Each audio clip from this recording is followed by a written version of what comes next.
The Ulefone Armor Mini 20T Pro is a rugged smartphone designed for durability and specialized use. It features a compact 4.7-inch IPS LCD display with a resolution of 1600 by 720 pixels, offering reasonable brightness at up to 750 nits. The device runs on Android 14 and is powered by the MediaTek Dimensity 6300 chipset, ensuring reliable performance for its category, backed by 8 GB of RAM and 256 GB of storage, expandable via microSD. One of its standout features is the inclusion of a 50-megapixel Samsung ISOCELL GN1 main camera, capable of decent photos even in low light, though it lacks optical image stabilization. The device also incorporates a FLIR thermal imaging camera, adding unique functionality beneficial for professionals needing thermal detection. A 32-megapixel front camera handles selfies with up to 1440p video recording.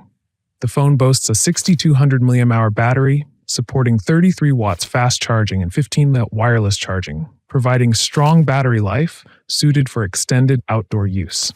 Its robust build meets IP68, IP69K, and MIL-STD 800H standards, enabling it to withstand drops from up to 10 meters and resist water and dust. While its rugged build and niche capabilities like thermal imaging and NFC make it appealing for fieldwork and specialized tasks, its compact design limits screen space and it lacks stereo sound for media consumption. Nonetheless, the Ulefone Armor Mini 20T Pro carves out a space as a compact, reliable tool for challenging environments. Thank you so much.